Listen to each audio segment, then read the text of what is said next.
स्ट्रापी आप लोगों ने इंस्टॉल कर लिया होगा और मुझे स्क्रीनशॉट चाहिए, सभी के स्क्रीनशॉट चाहिए जितना जितना मैं बता रहा हूं, और इंस्ट्रक्शन को फॉलो करना है और वर्क करना है। स्ट्रापी इंस्टॉल कर लिया अपन ने सब लोगों ने, और स्ट्रापी के साथ में क्या इंस्टॉल करना है अभी के लिए, कौन सा प्लगइन, डॉक्यूमेंटेशन प्लगइन इंस्टॉल करना है। ये हमें थोड़ा हेल्प क्रिएट करेगा, थोड़ा हमें हेल्प करेगा एपीआई बनाने और एपीआई का फॉर्मेट समझने में, ठीक है ना। ये डॉक्यूमेंटेशन टूल में मैं गया, यहाँ पर ओपन किया तो यहाँ पर ये आ जाता है स्वैगर यूआई। तो ये स्वैगर यूआई क्या है, ये भी एक एपीआई टूल है।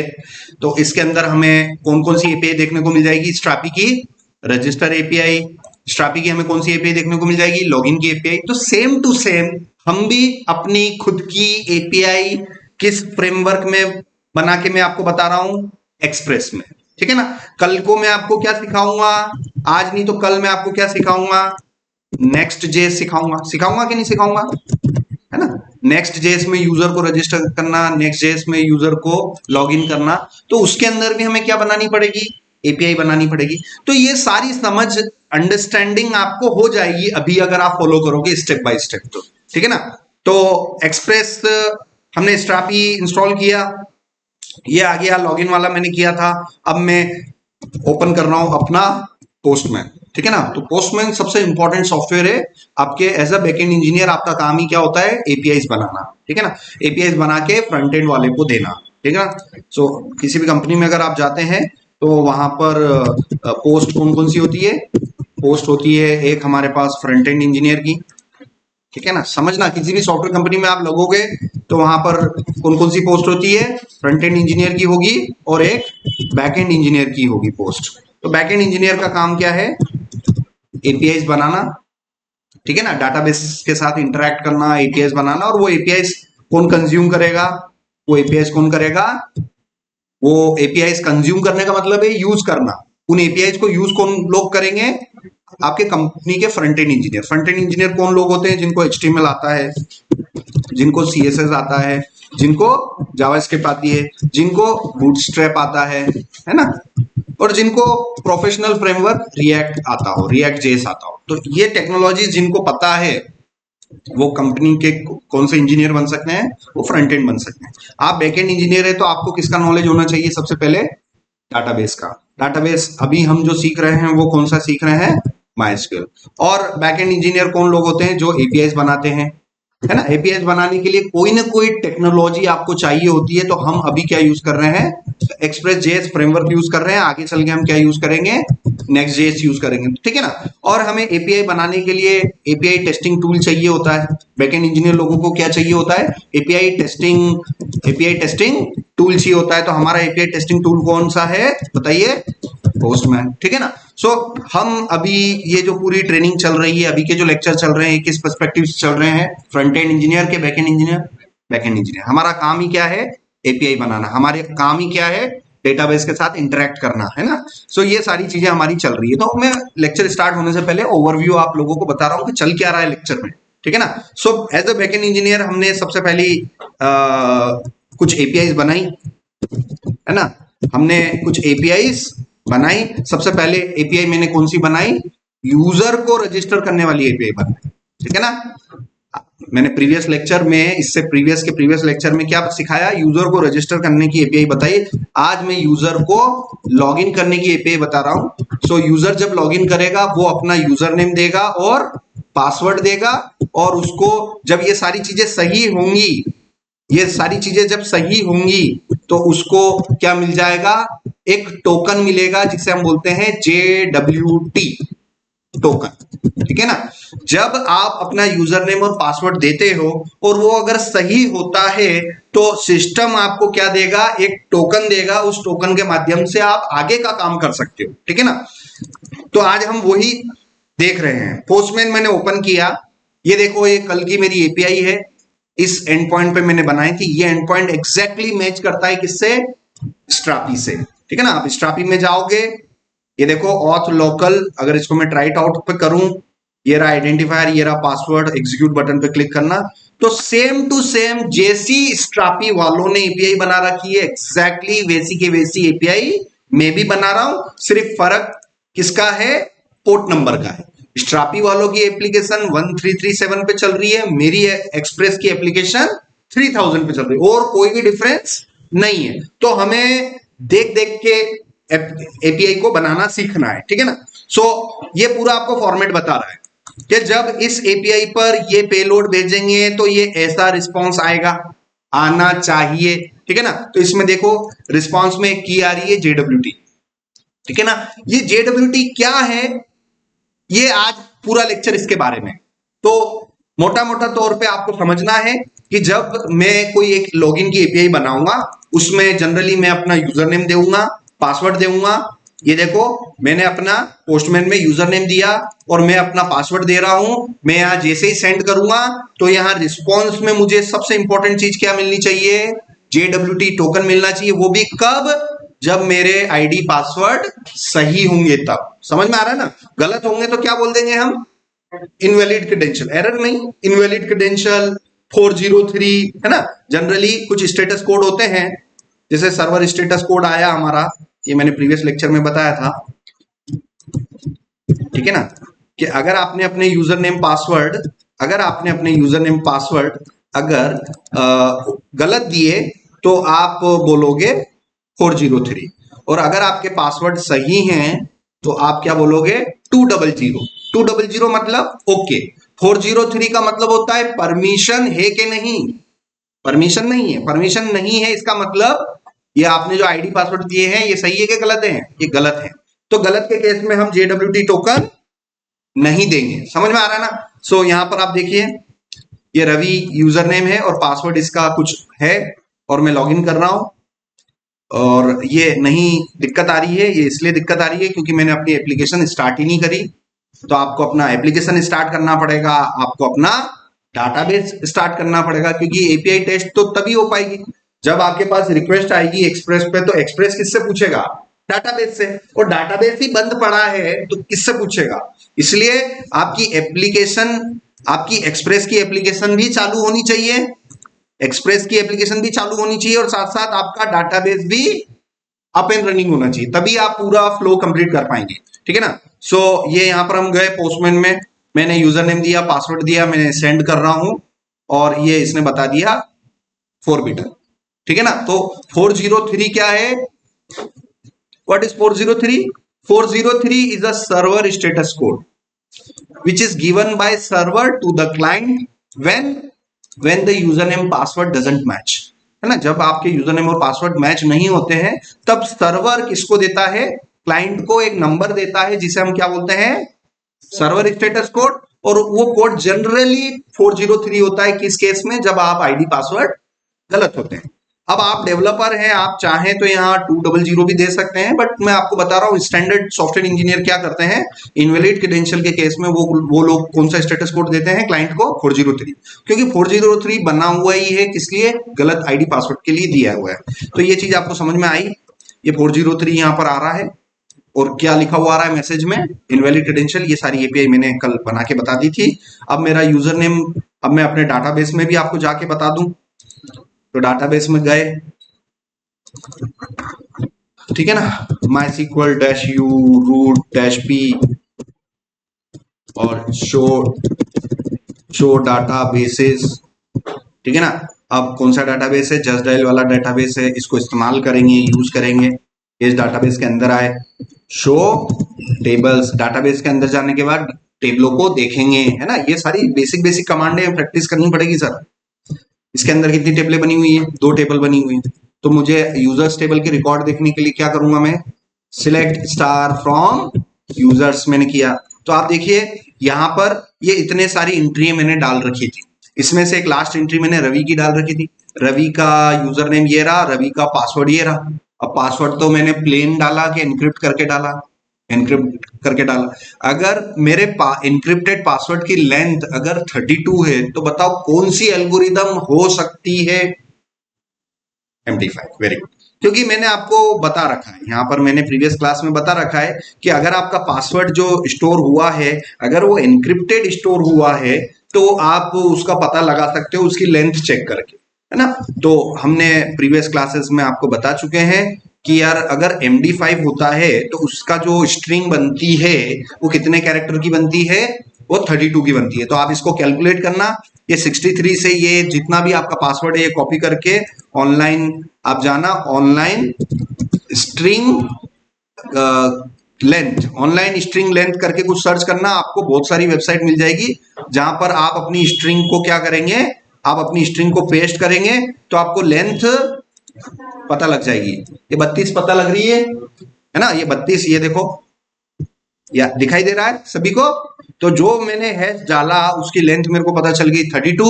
इसका मतलब कल के लेक्चर में मैंने कौन सी एल्गोरिदम यूज करी थी एनक्रिप्ट करने के लिए, MD5 यूज करी थी। और MD का मतलब क्या होता है, मैसेज डाइजेस्ट, है ना, पता होना चाहिए आप, है ना। ये छोटी छोटी चीजें इंटरव्यू में पूछेंगे आपसे कि भाई आपने कौन सी एल्गोरिदम यूज करी, कितनी लेंथ होती है ना। सो ये हमारा हुआ। अब मैं अपना सही पासवर्ड दे देता हूं। मेरा यूजर नेम रवि था और पासवर्ड भी रवि था। अब इस केस में देखना क्या होता है, इस केस में उसने क्या दे दिया, 200। अगर मेरे आईडी पासवर्ड सही होंगे तो आपको सर्वर स्टेटस कोड क्या देना है, 200। तो यहां पर हम गए, ठीक है ना, यहां पर हम गए। अगर मेरे यूजर नेम और पासवर्ड सही होंगे तो मुझे सर्वर स्टेटस क्या कोड क्या देना है, 200। और साथ में रिस्पांस में हमें क्या देना पड़ेगा, एक टोकन देना पड़ेगा। तो यहां पर अभी आप देखना वेलकम रवि लिखा हुआ आ रहा है, मगर यहां पर आज मुझे क्या देना है, JWT टोकन देना है, ठीक है ना। तो कोड में आगे बढ़ते हैं। ये हमारा पर्टिकुलर कोड है, ठीक है ना। सो ये वेलकम वाला ब्लॉक, इस वेलकम वाले ब्लॉक में हमें फॉर्मेट बना लेते हैं, पहले फॉर्मेट बना लेते हैं, ठीक है ना। तो यहां पर मैं पोस्टमैन में गया, पोस्टमैन में हम किसकी एपीआई पे जाएंगे, स्ट्रापी की एपीआई पे जाएंगे। स्ट्रापी का पेलोड रहा, क्लिक करेंगे और ये देखो इनका जो पूरा फॉर्मेट आ रहा है ना, ये फॉर्मेट एग्जैक्टली ऐसा कैसा हम फॉर्मेट देना चाहते हैं, ठीक है ना। तो आप क्या कर सकते हो, यहां पर एक वेरिएबल बना लो और यहां पर हमारा एक वेरिएबल बना लिया मैंने, जैसे रिस्पॉन्स नाम का, है ना। या मेरा ये जो भी मैं रिस्पॉन्स देना चाहता हूं इस रिस्पॉन्स नाम का वेरिएबल बना लिया और ये पूरा के पूरा हार्ड कोडेड मैंने अभी यहां पेस्ट कर दिया, क्योंकि हमने हमने डिसाइड कर रखा है, हमने कसम खा रखी है कि जैसा स्ट्रापी काम कर रहा है एग्जैक्टली वैसा के वैसा मैं अभी देख देख के अपनी एपीआई बनाना चाहता हूं, ठीक है ना।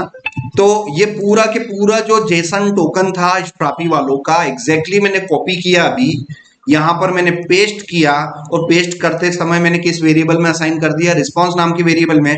और ये रिस्पांस नाम का वेरिएबल मैं इस सेंड मेथड के अंदर सप्लाई कर दूंगा, ठीक है ना। कर दिया ना मैंने, सेव किया, ब्राउजर में गए, आउटपुट देखा, इसमें आए लॉगिन वाली में। अब मैं यूजर नेम रवि और पासवर्ड रवि में जैसे क्लिक करूंगा तो अभी मेरा रिस्पांस एग्जैक्टली स्ट्रापी जैसा आ गया कि नहीं आ गया। मगर ये जानकारी अभी ओरिजिनल वाली है कि अभी हार्ड कोडेड है, हार्ड कोडेड मतलब कॉपी, अगर कॉपी पेस्ट करके कोड चल रहा है तो वो हार्ड कोडेड है, ठीक है ना।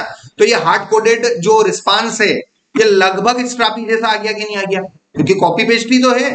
तो ये रिस्पांस लगभग हमारा इसके जैसा आ गया है। अब एक एक चीजें हम यहाँ पर इसकी वो करेंगे और डायनेमिक करेंगे। तो सबसे पहले तो हम अपना यूजर नेम देख लेते हैं, यूजर नेम किस में आ रहा है हमारा। तो यूजर नेम आप देखना रिक्वेस्ट डॉट बॉडी डॉट ये यू नेम में आ रहा है, ऊपर ही ऊपर आपने यूजर नेम को किस वेरिएबल में ले रखा है, यू नेम में ले रखा है। तो क्या इस हार्ड कोडेड को मैं डायनेमिक कर सकता हूं, कर सकते हैं ना, बिल्कुल कर सकते हैं। चलिए हिट किया मैंने, ये मैंने हिट किया, देखो रवि आ गया, यूजर नेम की जगह डायनेमिक आ गया रवि, है ना। ईमेल क्या है, ये सारी इंफॉर्मेशन हम ले सकते हैं। डॉक्यूमेंट आईडी क्या है, डॉक्यूमेंट आईडी हमें नहीं पता तो हम इसको हटा सकते हैं, ठीक है। सो यहां पर हम इसको हटा सकते हैं। अब यहां पर आप इसी एल्स ब्लॉक में आप कंसोल लॉग करवा लो, कंसोल लॉग करवा लो। किसको कंसोल लॉग करवा लो, ये जो रिजल्ट मिल रहा है आपको, मतलब जब क्वेरी परफॉर्म करेंगे तो क्वेरी का जो भी रिजल्ट होगा वो किस में मिल रहा है, रिजल्ट नाम के वेरिएबल में। तो इस रिजल्ट नाम के वेरिएबल में मैं यहाँ पर कंसोल करवा सकता हूँ। आउटपुट देखें, ये जैसे ही मैंने सेंड किया टर्मिनल पर गए तो देखो ये मेरे को आईडी यहाँ मिल गया। आईडी मिला कि नहीं मिला, आईडी कितना मिला, 13। तो ये 13 तक पहुंचने के लिए मुझे अंदर जाना पड़ेगा, ठीक है ना। तो रिजल्ट रिजल्ट, रिजल्ट के, अब रिजल्ट क्या है, बाहर वाला, ये रिजल्ट क्या है, बाहर वाला। देखो बाहर वाले का पैटर्न कैसा आ रहा है, ये जो रिजल्ट है वो आपको कुछ इस प्रकार से मिल रहा है। बाहर क्या मिल रहा है आपको, करली ब्रेसेस, स्क्वायर ब्रैकेट, ये मिल रहा है ना। बाहर क्या है, स्क्वायर ब्रैकेट, और स्क्वायर ब्रैकेट से आपको किधर जाना है, अंदर की ओर जाना है, ठीक है ना। तो रिजल्ट इज एन अरे ऑफ ऑब्जेक्ट। सो मुझे इस आईडी तक पहुंचना है तो अरे के पहले इंडेक्स पर जाना पड़ेगा। सो अरे के पहले इंडेक्स पर जाने के लिए मुझे यहां पर स्क्वायर ब्रैकेट लगाया मैंने, ये 0, और यहां से पहला इंडेक्स में सेव किया, ब्राउजर में गए, हिट किया, और आप देखना, अब देखो पहले अरे के अंदर आ रहा था, अब सिर्फ किस में आ रहा है, अब ऑब्जेक्ट में आ रहा है। अब फिर ऑब्जेक्ट में आ रहा है तो डॉट लगाया, और ऑब्जेक्ट में इसको पकड़ने के लिए, 13 को पकड़ने के लिए हमें की को पकड़ना पड़ेगा, तो मैं यहां पर आईडी दे देता हूं, आईडी सेव किया, ब्राउजर में गए और हिट किया मैंने। अब देखो नीचे नीचे 13 पकड़ में आ गया, ये पूरी वैल्यू को उठाया मैंने, इस 5 हार्ड कोडेड की जगह मैंने देख देख के अचीव कर लिया, आ गया। तो रवि की डाटाबेस आईडी कितनी आ रही है, 30। अब मैं कंफर्म कर लूं, हाँ यार रवि जो है वो किस आईडी पर है, 30 में है कि नहीं है। तो हार्ड कोडेड चीजों को धीरे धीरे एक एक करके क्या करना है, अपने को डायनेमिक करना है ना। सो मैंने आपको डाटाबेस चेंज, ये डायनेमिक हो गया, आईडी डायनेमिक हो गया, यूजर नेम डायनेमिक हो गया, डॉक्यूमेंट आईडी हमारे काम का नहीं था तो मैंने हटा दिया। ईमेल, ईमेल भी हमारे काम का नहीं है क्योंकि हमारे पास ईमेल वाला कॉलम ही नहीं है, तो हम ईमेल वाले कॉलम को भी हटा देंगे, ईमेल वाला कॉलम भी मैंने हटा दिया। ये प्रोवाइडर भी हमारे इसमें नहीं है, हमने हटा दिया, ठीक है ना। तो एक एक चीजें जो जो हमारे काम की नहीं है उसको हम हटाते चलेंगे।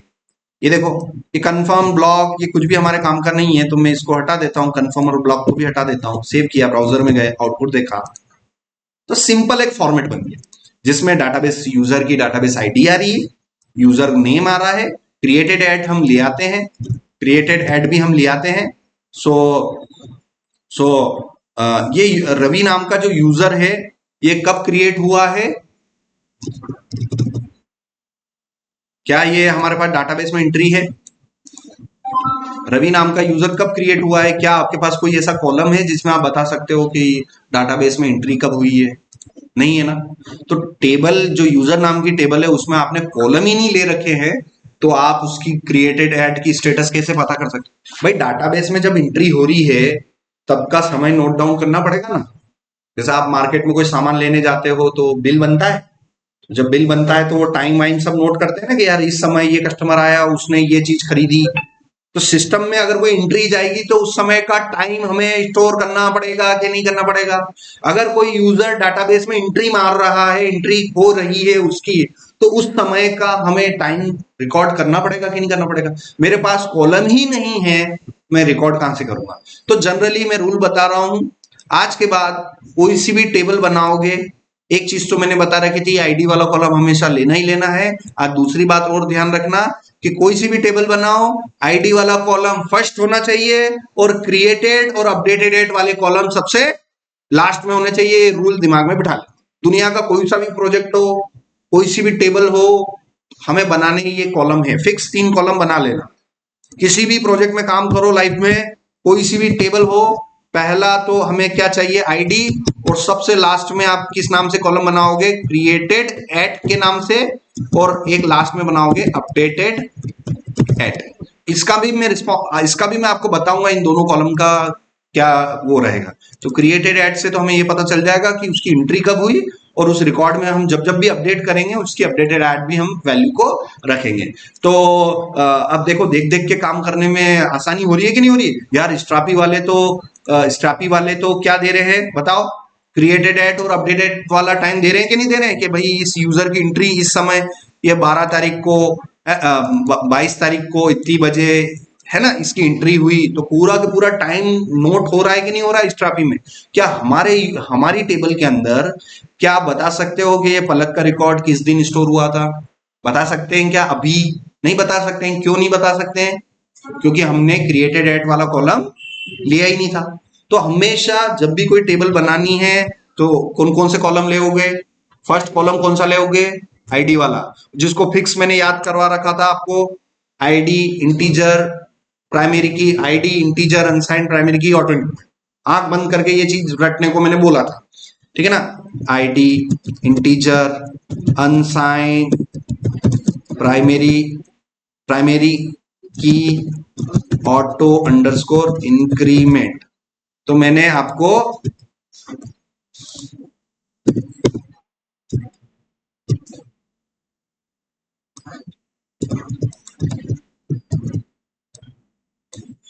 थोड़ा आमने सामने ले लेता हूं थोड़ा, ठीक है, अब क्लियर हो जाएगा। तो कोई सी भी टेबल बनाओगे फर्स्ट कॉलम क्या होना चाहिए? आईडी इंटीजर अनसाइंड प्राइमरी की, ऑटो इंक्रीमेंट, ठीक है। उसके बाद सेकंड लास्ट कॉलम कौन सा होना चाहिए? Created at. और सबसे लास्ट वाला कॉलम कौन सा होना चाहिए? ये। तो ये हमारे पास किस टाइप का होना चाहिए? डेट होना चाहिए। और ये भी हमारे पास किस टाइप का होना चाहिए? डेट होना चाहिए। तो ये हमारे हैं डेटा टाइप। क्या है हमारे? Data type. और ये डेटा टाइप हमें कहां से मिलेंगे? ये आप W3C पर चले जाओ, और ये डेटा टाइप किस टाइप के डेटा टाइप है? सीक्वल के। क्योंकि आप माई सीक्वल के अंदर की बात कर रहे हो, तो माई सीक्वल के अंदर की डेटा टाइप्स में हम जाएंगे यहाँ पर। ये देखो डेट, ठीक है ना। तो यहाँ पर ये data type SQL, SQL data type. तो एसक्यूएल के डेटा टाइप कौन कौन से होते हैं? जैसे हमने यूज किया अभी, कौन सा यूज किया था? इंटीजर यूज किया था ना। ये आईडी के केस में हम कौन सा डेटा टाइप यूज कर रहे हैं? इंटीजर यूज कर रहे हैं। So what is integer? Integer is a data type. किसका डेटा टाइप है? SQL data type. ये एसक्यूएल के डेटा टाइप्स हैं, एसक्यूएल डेटा टाइप्स। तो एसक्यूएल डेटा टाइप सबसे पहला डेटा टाइप कौन सा हो गया? इंटीजर। तो आईडी को मैंने इंटीजर दे दिया, मगर क्रिएटेड एट में मुझे डेट को स्टोर करना है, तो डेट के लिए मैं इंटीजर थोड़ी यूज कर सकता हूँ, उसके लिए मुझे डेट टाइप का लेना पड़ेगा। तो ये देखो, ये डेट। अगर आपको टाइम स्टोर करना है, डेट के साथ साथ टाइम भी स्टोर करना है, तो डेट टाइम, ठीक है ना, ताकि आप एग्जैक्ट बता सकते हैं कि पर्टिकुलर यूजर, ये रवि यूजर 22 तारीख को सुबह 9:22 और इतने सेकंड पर इसकी एंट्री हुई थी। अगर आपको आवर, मिनट और सेकंड भी चाहिए, तो फिर आपको किस टाइप का डेटा टाइप लेना पड़ेगा? Date type. सिर्फ आपको तारीख से मतलब है कि मेरे को तारीख पता चल जाए, तो फिर कौन सा डेटा टाइप लेोगे आप? डेट लेोगे। तो आपको ज्यादा स्पेसिफिक टाइम भी अगर नोट डाउन करवाना है, तो हमें कौन सा डेटा टाइप लेना पड़ेगा? Date type. तो यहां से मैं एंट्री कर लेता हूं। तो बताओ, यूजर नाम की टेबल बन चुकी है। बनी हुई टेबल में कुछ भी करना है तो अल्टर टेबल, टेबल ने अल्टर टेबल, टेबल का नाम। उसके बाद मुझे क्या करना है? कॉलम को ऐड करना है, मॉडिफाई नहीं, है ना। पुराने कॉलम में छेड़खानी करनी है तो मॉडिफाई, और आपको नया कॉलम करना है तो फिर कौन सी कमांड? ऐड, ठीक है ना। सो ये मैं चीजें सिखा चुका हूं, और यहां से मैं अल्टर वाले सिंटेक्स ले लेता हूं, है ना। ये ड्रॉप कॉलम, रीनेम कॉलम, और यहां पर आप देखना ये add, alter table, table name, add column का नाम, फिर डेटा टाइप। तो यहां पर alter table, table name, add column का नाम क्या रखना चाहते हैं? Created at. ये थोड़ा पास्कल केस में देना है ऐसा, क्रिएटेड एट, एट का ए कैपिटल ये। उसके बाद क्या लेना है? कॉलम नेम के बाद क्या लेना पड़ेगा? Data type. तो डेटा टाइप अभी मैंने क्या प्लान किया, अभी मैंने क्या डिसाइड किया कि यार मेरे को डेट लेना है कि डेट टाइम लेना है? मुझे डेट टाइम लेना है, ठीक है ना। तो डेट टाइम, तो यहां पर हम गए डेट एंड टाइम, समझ में आ गया। और इसको मैंने ये किया, ये देखो क्वेरी ओके। अब यहां से मैं select star from table name करूं, तो यहां पर देखो क्रिएटेड एट में अभी वैल्यू क्या जा रही है? नल जा रही है, ठीक है। इसके साथ साथ में मेरे को एक कॉलम और लेना पड़ेगा, कौन सा? Updated at. तो फिर से मैं क्या करूं? Alter table, table name, created at की जगह क्या ले लूं? Updated at. फिर से मैं यहां से आपके सामने सिलेक्ट स्टार फ्रॉम यूजर्स करूं, तो बताइए मेरे यूजर टेबल के अंदर क्रिएटेड एड भी आ गया और अपडेटेड एड भी आ गया। अब मैं नया यूजर जब रजिस्टर करूंगा, तब उसके अंदर ये एंट्री आनी चाहिए, ठीक है ना, तब उसके अंदर ये एंट्री आनी चाहिए। सो ये एंट्री आने के लिए हम अभी इसमें एंट्री डाल देते हैं, मैनुअल डाल देते हैं। मैनुअल डालने के लिए आप लोकल होस्ट स्लैश php माइडमिन, ठीक है ना, GUI का भी हम यूज कर सकते हैं। GUI नहीं चलेगा, क्यों? क्योंकि आपको अपाचे चालू करना पड़ेगा। तो सारी चीजें एक दूसरे से कनेक्टेड हैं। तो मैंने इसका ग्राफिकल यूजर इंटरफेस मैंने चालू किया, localhost slash php myadmin. देख लेते हैं एक बार।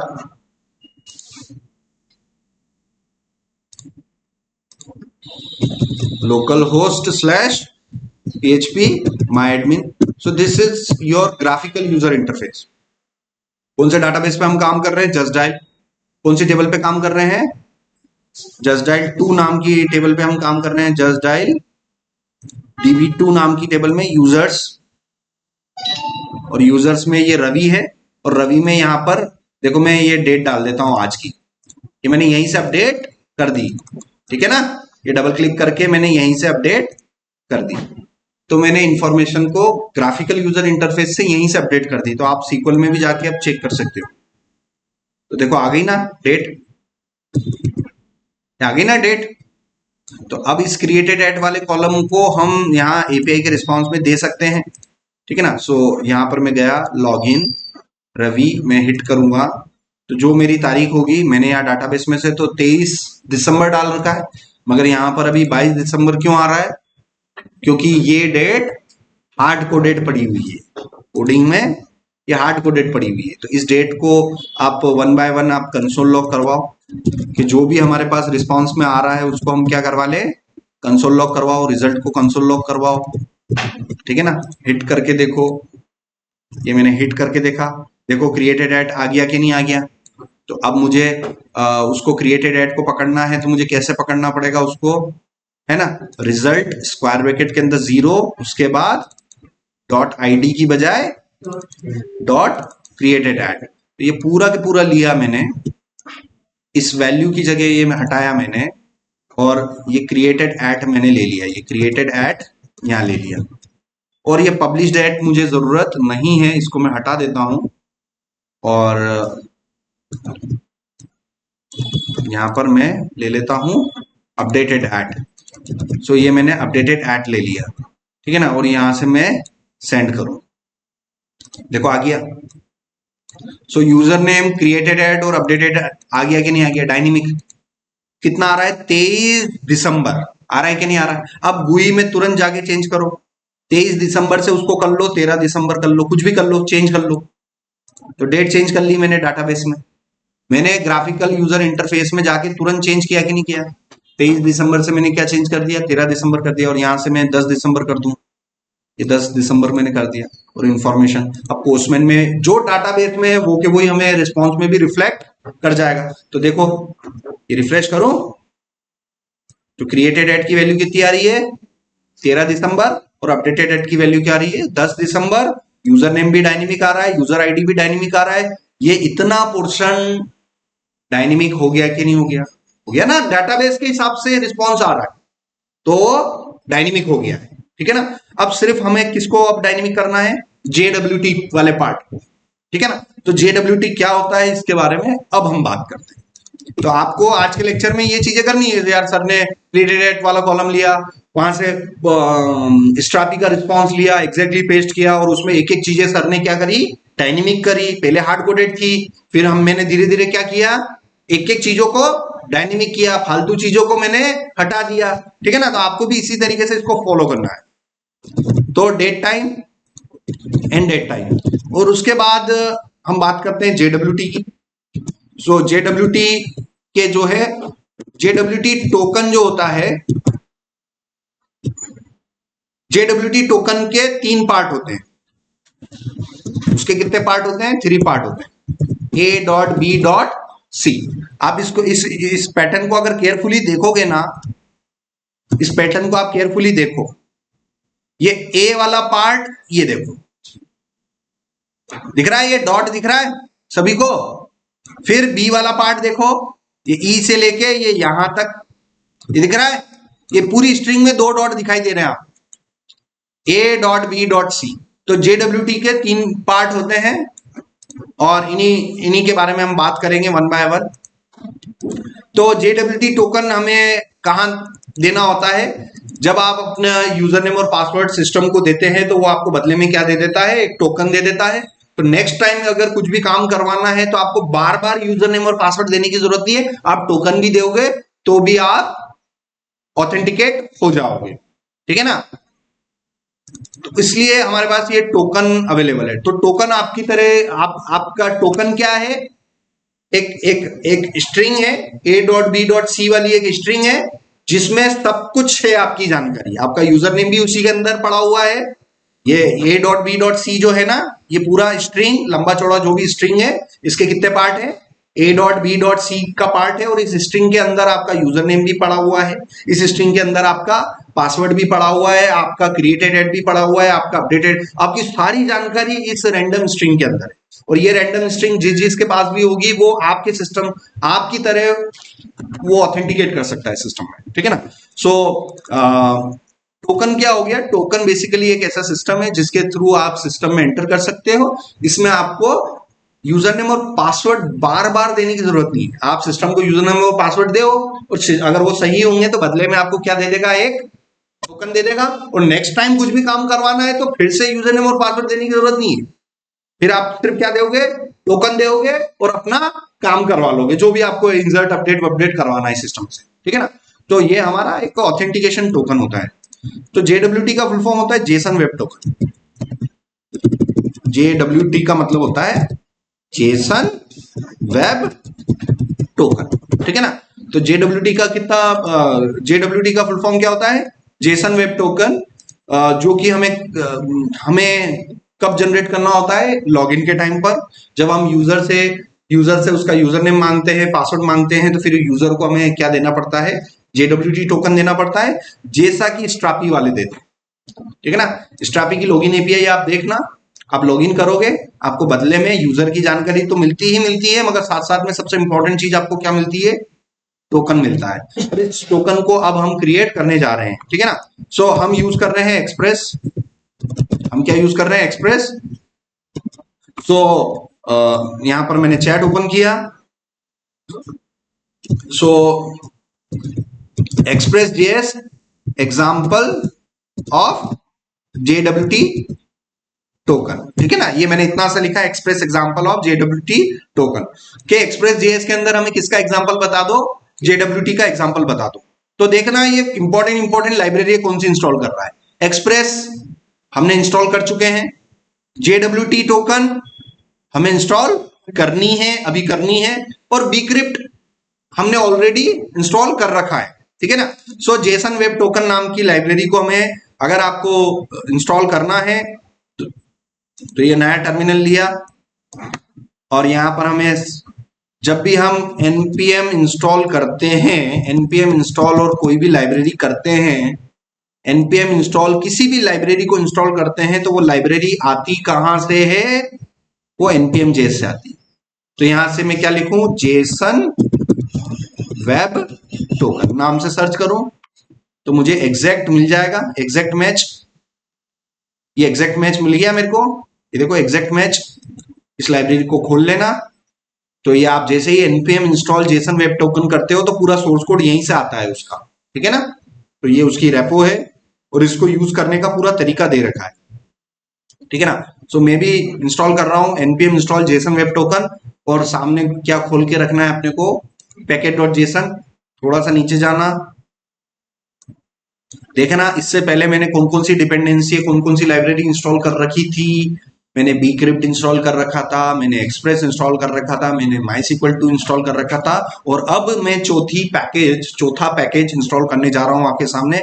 जैसे इंटर करूंगा तो देखना यहाँ पर 3 के अलावा 4 एंट्री हो जाएगी। यहाँ पर देखो आ गया।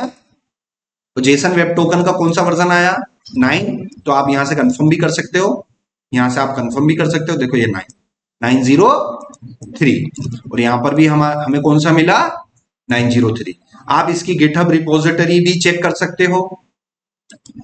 ये गिटहब रिपोजिटरी भी, ये भी वही है, ठीक है ना, ये भी वही है, इसको भी आप यूज कर सकते हो, ठीक है ना। तो आप npm.js पे भी जा सकते हो, और ये ऑथ वाली ये इस पे भी रिपोजिटरी पे भी वर्क कर सकते हो, ठीक है ना। तो ये सारे एग्जाम्पल यहाँ पर दिए हुए हैं।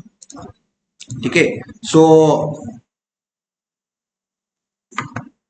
ठीक है, अब यहां पर हम आए। अब यहां पर ये सारी चीजें डायनेमिक हो चुकी है। मेरी आईडी डायनेमिक हो गया है, यूजर नेम डायनेमिक हो गया है, क्रिएटेड एट डायनेमिक हो गया है, अपडेटेड एट डायनेमिक हो गया है। क्या चीज डायनेमिक नहीं हुई है अभी तक? JWT टोकन डायनेमिक नहीं है, हार्ड कोडेड है। इसको अब हमें करना पड़ेगा। इस पूरे हार्ड कोडेड स्ट्रिंग को मैंने हटा दिया और इसकी जगह मुझे रखना है अपनी जेसन वेब टोकन। ठीक है ना। सो यहां पर इसको यूज करने का तरीका बताया गया है। और यहां से भी जाओगे तब भी आपको रेफरेंस मिल जाएगा। ये आप npm JS से रेफरेंस देख लो, आप गिटहब से रेफरेंस देख लो, आप चैट जीपीटी से रेफरेंस देख लो, रेफरेंस सब देंगे आपको। ठीक है ना, उसको इस्तेमाल करना आना चाहिए। ठीक है ना। तो सबसे पहले क्या करना है, आप सबसे पहले ऊपर ही ऊपर आपको उस जेसन वेब टोकन की लाइब्रेरी को क्या करना पड़ेगा, हमें इंपोर्ट करना पड़ेगा। और देखो इंपोर्ट इसने कैसे कर रखा है, रिक्वायर के थ्रू।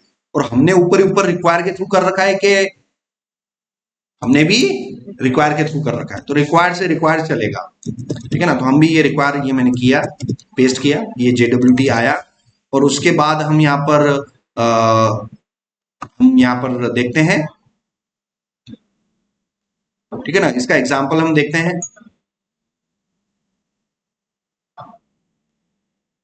सो इसका ये सबसे सिंपल एग्जाम्पल यहाँ पर ये दिया हुआ है कि आप इस लाइन को लीजिए और इस तरीके से इंप्लीमेंट कर सकते हैं। तो ये वार टोकन, ये कॉपी किया ये वाली लाइन, और हमारे सोर्स कोड में हम नीचे गए, जहां पर हम टोकन देने वाले हैं उससे जस्ट पहले इसको मैंने पेस्ट किया। ठीक है, और ये टोकन की जो है ये मैंने यहां सप्लाई कर दिया। ठीक है, और यहां पर यूजर की जितनी भी जानकारी है वो आप रख सकते हो। ठीक है ना, ये टोकन मैंने दे दिया। अब मेरे यूजर की क्या क्या जानकारी थी पर्टिकुलर, वो जानकारी है, पूरा का पूरा इंफॉर्मेशन मैं यहां पर इस ऑब्जेक्ट में रख सकता हूं। ठीक है ना, ये जो ऑब्जेक्ट आ रहा है ना, इस ऑब्जेक्ट में मुझे एक यूजर की जानकारी रखनी है, तो इसके अंदर मैं यूजर की जानकारी रख सकता हूं। तो सबसे पहले तो मैंने आईडी बोल दिया, है ना, यही वाला। आप तो ऐसा करो कि इन दो को वैल्यू को लेके आप यहां रख दो इसके बीच में। ठीक है ना। तो आप बेसिकली क्या कर रहे हो, साइन कर रहे हो।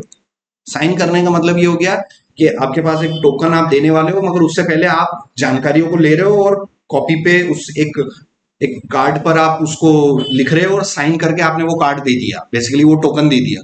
और जब जब भी वो टोकन आएगा हम उसको, जैसे चेकबुक देते हो आप, बैंक आपको चेकबुक देता है ना, उस पर क्या करते हो आप, पार्टी की डिटेल्स डाल के आप साइन कर देते हो और उससे वो ऑथेंटिकेट हो जाता है कि हाँ यार ये जेन्यून है, ये वही कार्ड है, और बैंक उसको क्या कर देता है, अप्रूव कर देता है। आप किसी को चेकबुक देते हो साइन करके कि भाई इसको 1000 रुपए दे देना या 10,000 रुपए दे देना, साइन करके किसी को भी दे सकते हो।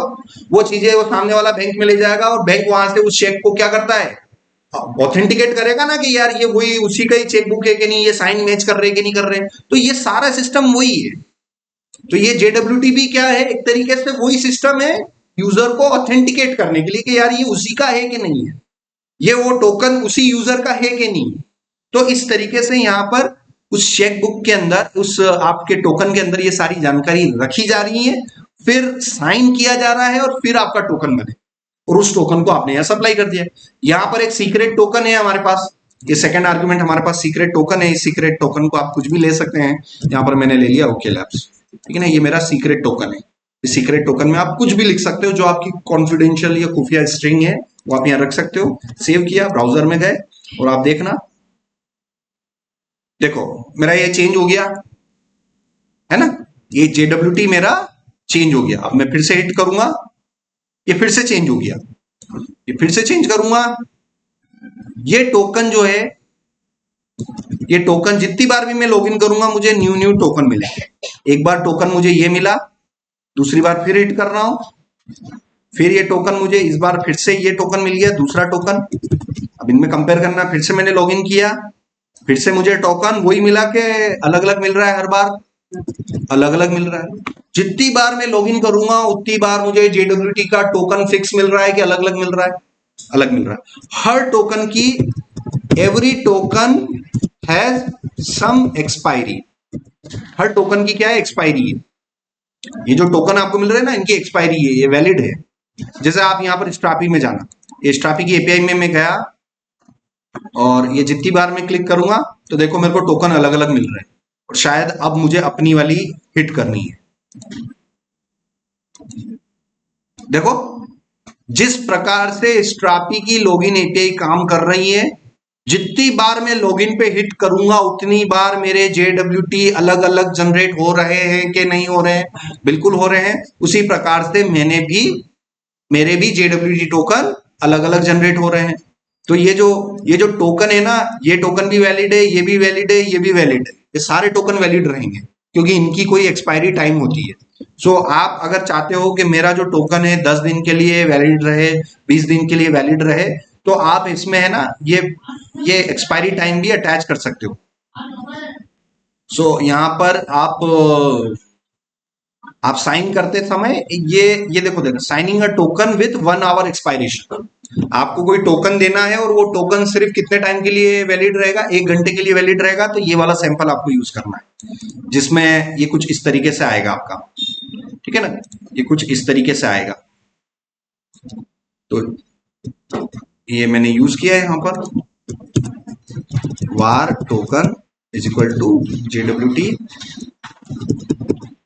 और इस लाइन को मैं यहाँ पर किया, और ये वाला जो डिटेल है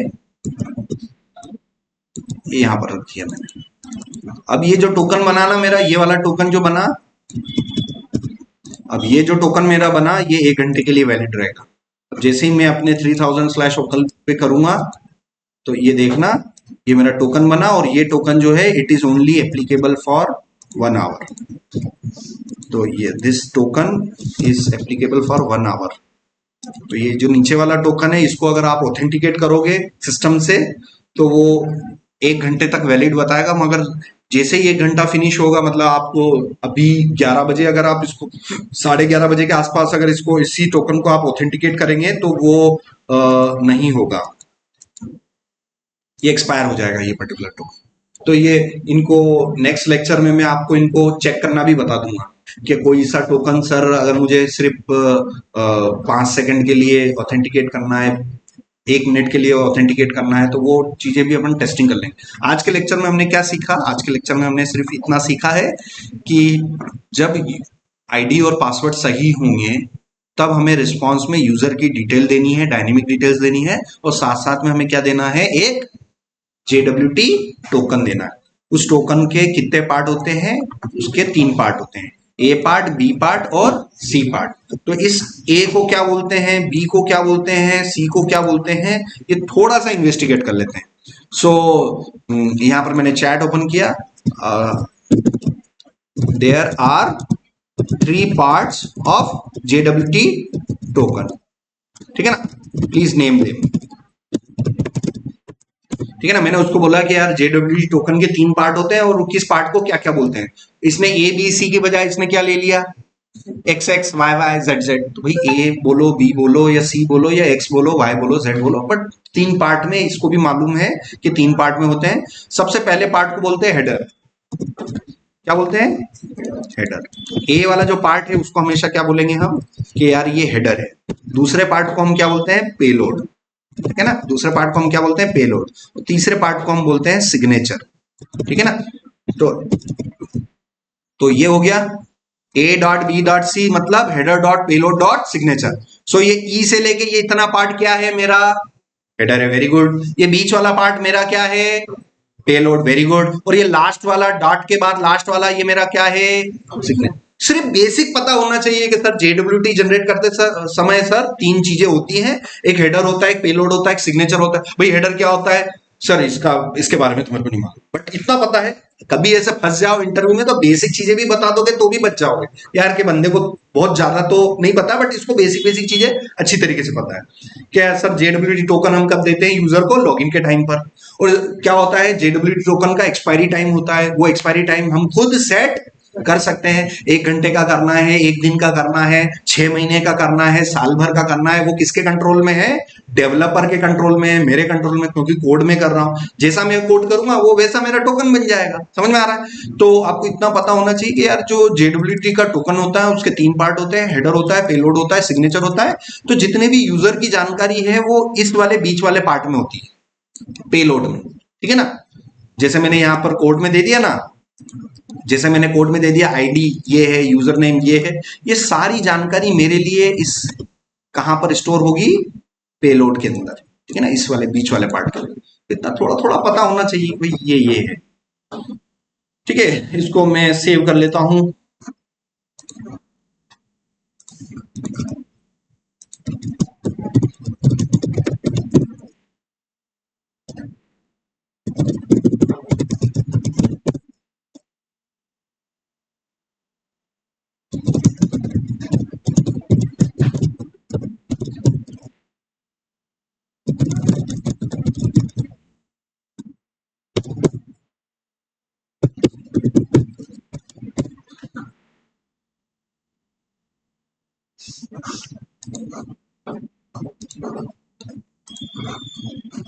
ठीक है, तो पूरा स्क्रीनशॉट करके आप देना, और ये टाइम स्टाम्प भी बताना आप, है ना, कि सर मैंने इस हर टेबल के अंदर मुझे ये होने चाहिए।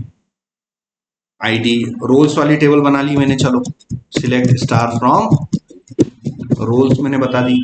तो रोल्स के अंदर भी पहला कॉलम क्या है? आईडी। तो सेकंड लास्ट क्या होगा? क्रिएटेड। और बिल्कुल लास्ट वाला कौन सा होगा?